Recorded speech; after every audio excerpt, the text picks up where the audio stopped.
when you go through the process of dieting and changing your physique and spending months doing this, what you're going to find is that a lot in your life is going to change. A lot of things for the good. And those things are kind of like the big ones. Like you're gonna feel sexy, you're gonna feel more confident, like your clothes are gonna fit better, you're going to probably save money because you'll be spending less money on food, less money eating out, you'll be shopping at the grocery store more often. And in today's economy, that's I would encourage anybody to be like, listen, you think inflation is getting the most of your pocketbook? Well, you could start by eating less food, and you could start by going to the grocery store, and you could start by not going to DoorDash, and you could start by not going to Amigos, and you could stop drinking soda, and you could stop smoking. I mean, like, you think about the costs associated with being unhealthy, not the side effect costs, but the actual input costs are just ridiculous. And because when you look at the cost of like sweet potatoes, avocados, like chicken is like, they're almost giving it away. Eggs, cottage cheese, ground beef is kind of expensive, but you don't really need to eat that much ground beef. Like if you have like a couple servings of ground beef a week, that's plenty. Like probably, not even necessary. So all those things are like really, really good, right? However, there's going to be some things that are going to change in your life that could be rough.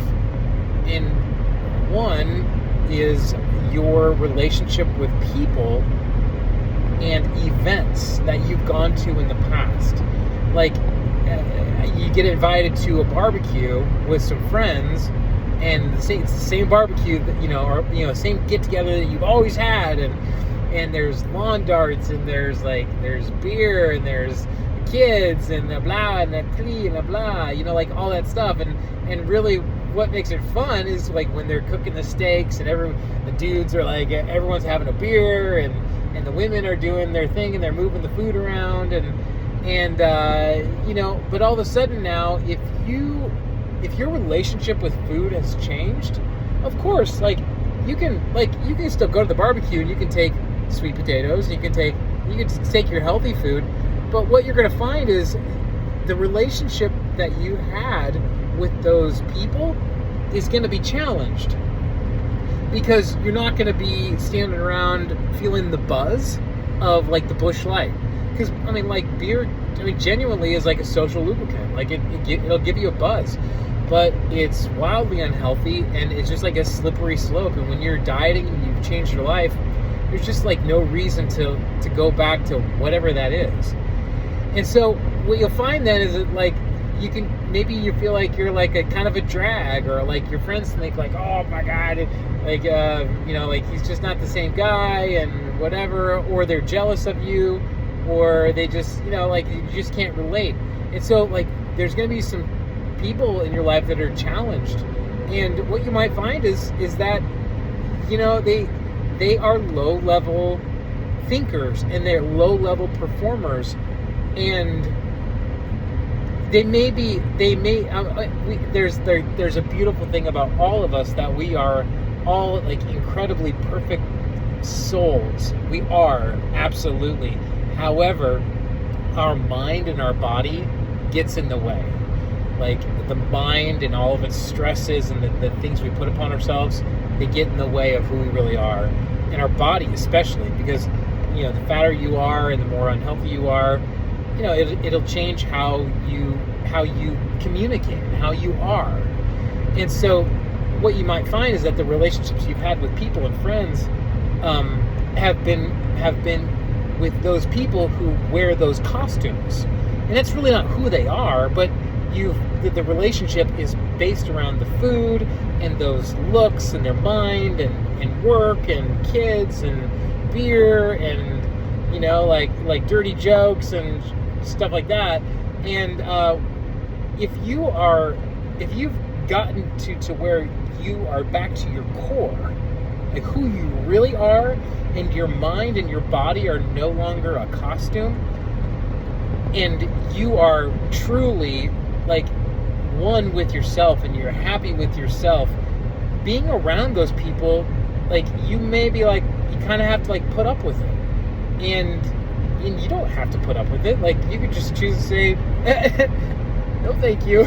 Not only no thank you to the beer and the brats and the you know, and the cheese curds and all that stuff, but like, no thank you to this person anymore, because they bring a level of anxiety and unnecessary stress into your life that you know, you can have a few of those people in your life, but what you're looking for is, you're looking for the friendship or the person that inspires you. You don't always want to be the guy that's inspiring. You want to be inspired. And that's what's going to change. The more that you level up, again, you're not leveling, you're no better than anybody else. But it's just that a lot of people live in this really chaotic, awful ditch of a life. And they use alcohol and food and children and their spouse and their work to busy themselves and to cover up for all the really bad mistakes that they make when they wake up. These are people that are friends of yours that when they wake up and they start making bad decisions immediately, and then at the end of the night they're stressed and they end the day with bad decisions. And you, my friend, I hope, have found the life of making good choices. And so what you want to put out into the universe is God, the cosmos, whomever. Put people in my life that inspire me. Put people in my life that challenge me, that whittle me into really getting more of who I really am. And what you'll find is that process of rediscovering yourself will take you to new paths. And you may have to decide that there's people in your life that are just not going to, it's not going to be the same relationship. And you may have to not let them go, but you may have to just say, no thank you. And in love, and give them a chance. I always believe in giving people the benefit of the doubt, but if they continually pull you down, and every time you have a conversation with them, it's just like shitville. I mean, like woe is me, and everything's bad, you know, like complaining and or like talking about like old memories, or like just bleh, all that stuff. Or like, oh, I'm so fat, or but I can't, you know, like, you know, I'm not like you, Chris. You know, like they think it's funny, and funny sort of until it's not funny, and they're uninspiring. I mean, you don't want to be around that. Like, and if you can tolerate being around that, and see them for who they really are, that's a beautiful thing. You don't need to kick anybody to the curb. But you may need to understand that if you can't handle being around those people and they're pulling you down, man, unfortunately, you may have to choose wisely. And that goes not just for friends, but also people in your family and family events, things like that. So I hope that message resonates with you. Just make good choices for yourself and find that the path less traveled, as you know, I guess, is what I feel like I'm on. It can be perceived as like you don't come across a lot of travelers along the way. It's I wouldn't say it's lonely. It's just quiet. And you're I find myself saying, God, bring me people into my life that are inspiring, that do challenge me, and then you'll find that the people in your life that are super, super proud of you and close to you, they will probably be inspired by you, and they will come along the journey with you. Be patient with them, and let them do that on their own accord. So I hope this message finds you well. Peace, and I love you.